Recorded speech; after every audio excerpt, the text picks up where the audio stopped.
Hey, are you tired of the left and right politics? I hope you'll subscribe to my YouTube channel. Just click that subscribe button, ring the little bell, and prepare to free your mind from the traditional red versus blue.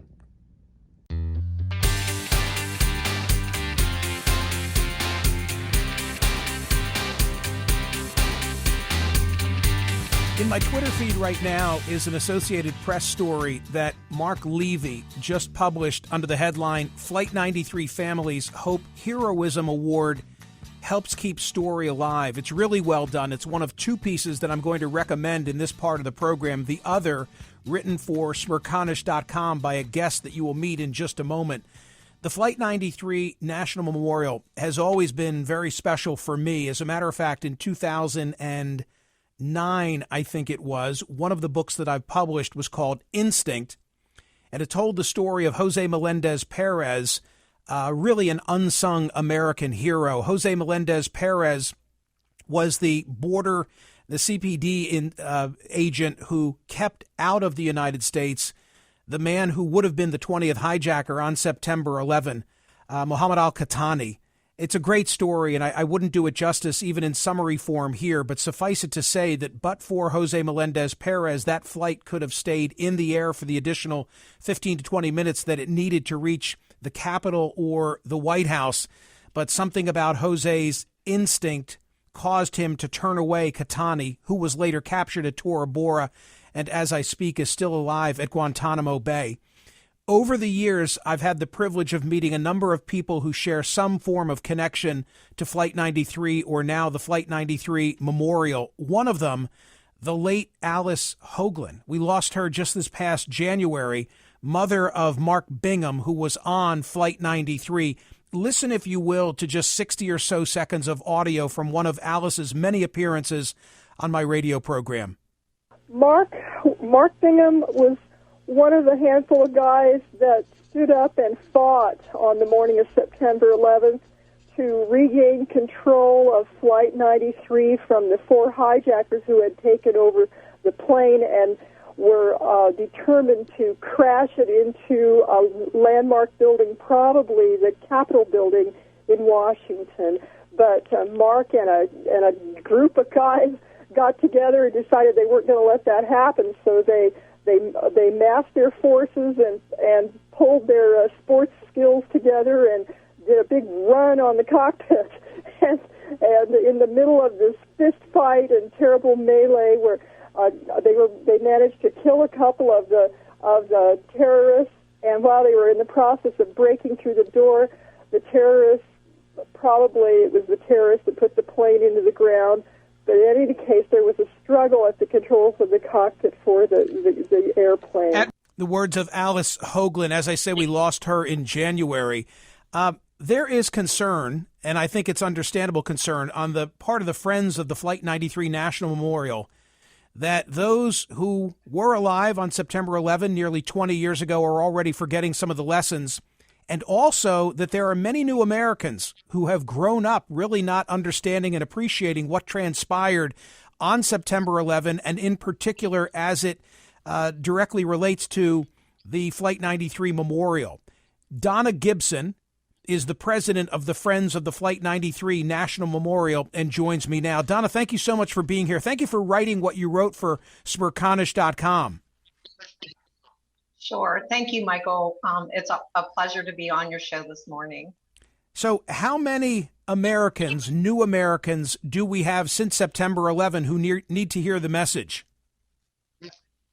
Since September 11th, 2001, we've had 75 million Americans who have been born who weren't alive at the time of the crash at Flight 93. I was glad that the Associated Press wrote about the National Memorial, the Flight 93 National Memorial, and a little disheartened by some of the anecdotes of what now goes on in Western Pennsylvania with people who are just kind of unaware of what happened there and what it all represents. Give me some of those that are top of mind for you.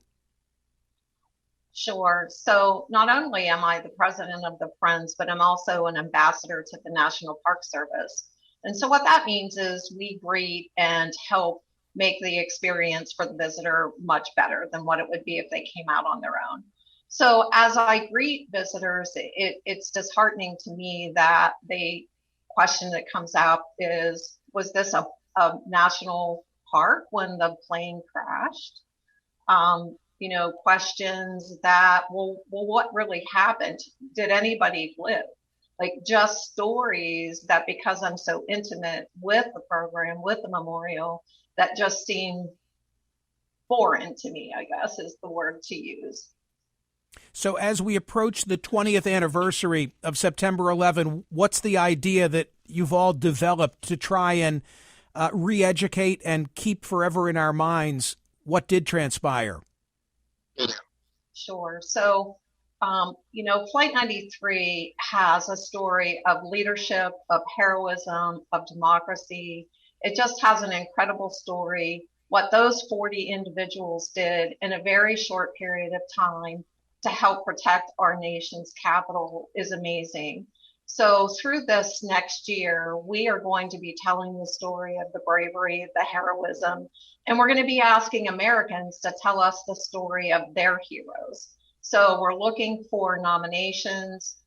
We're looking for people to tell us about their heroes as we tell them about our heroes.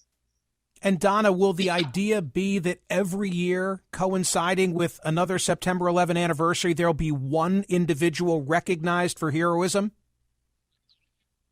That is our plan, is to make this a national annual event so that we can continue to make the stories of the 40 heroes relevant for generations to come. Do you have time so that there will be a recipient on this coming September 11? We are hopeful that we already have the nomination form on our website. So you can go to flight93friends.org and you can nominate someone who in your life in the year 2020 made a huge impact, made bravery, demonstrated self-sacrifice for helping someone else.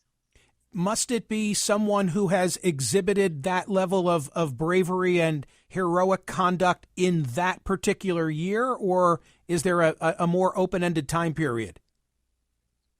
We're looking for this for 2020 specifically. Since we're going to make it an annual event, we wanted to have a specific timeline for this year's award. Okay, and I'm trying to sort of fuel the imaginations of people who are listening to us or will watch this on YouTube so that they start thinking of the type of individual and hopefully will give you some names. Because I think it's really important that the first one be emblematic of what you're striving for. Absolutely. And I think every day we hear in the news stories of heroism.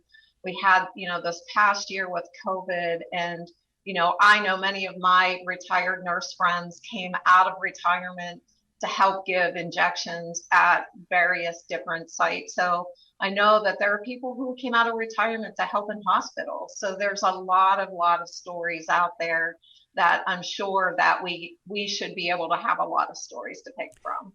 I can remember my first visit to the Flight 93 National Memorial. Frankly, there wasn't much there except a crater in the ground.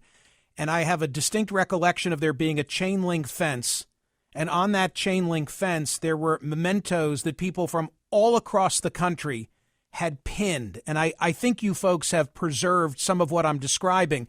But the part of the visit that I also recall is that there were people from the community who were very knowledgeable about the flight and the story and the whole surrounding area.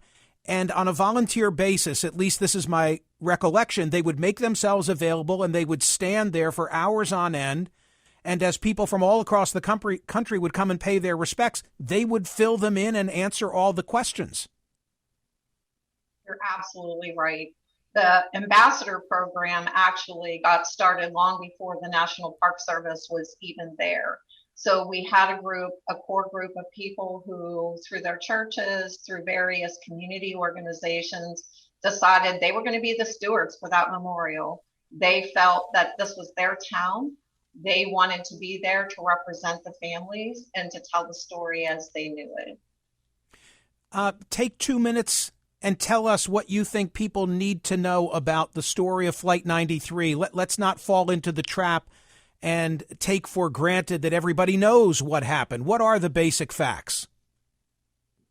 Sure. The basic facts are you had 40 individuals who boarded a plane. Some were going on vacation, some were going to work, some were returning from vacation, some were moving across the country.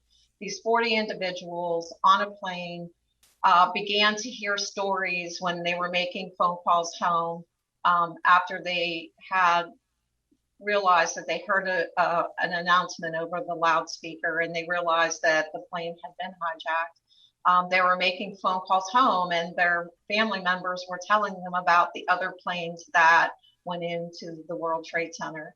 So it gave them time to not much time, gave them a little bit of time to work together. This is where I said, the leadership, there are people who will tell stories of several individuals who crashed the gates to get into the cockpit, but we like to believe that all 40 of those individuals had an impact. Some may have prayed, some may have boiled water, some may have helped with crashing into the cockpit, but I believe all 40 of those individuals did whatever they could in their own way to help prevent that plane from crashing into the Capitol. I also believe, and if you talk to family members, many of the families also believe they didn't really think that they were going to crash it. I believe their intent was to be able to land that plane and to successfully go home to their families that evening. My recollection is that airplane was flying upside down at about 600 miles an hour when it made impact at what is now the Flight 93 National Memorial. And something else that I remember from my visits is that there was a school in very close proximity. That is correct. The Shanksville School was in very close proximity. And it's interesting living out here now, when you talk to the children who were in school, they had no idea what was going on. They thought the world was being bombed because of the loud noise and, all of the chaos that occurred afterwards. So I'm going to circulate that which you wrote for my website. I'm going to open my telephone lines in a moment and try and spur the thought process of people so that they start making some worthy nominations. I think it's a great idea, and I wish you all good things with this project. Michael, before we conclude our conversation, I also want to thank you for your efforts in helping to raise money for our national campaign to build the memorial. The PIN campaign that helped raise hundreds of thousands of dollars was very much appreciated. Thank you. Thanks for saying that. I give all credit to my friend Steven Singer. Steven Singer, the jeweler. I mentioned it to him, and he just took off and has done incredible work. But thank you for saying that. It makes me feel good.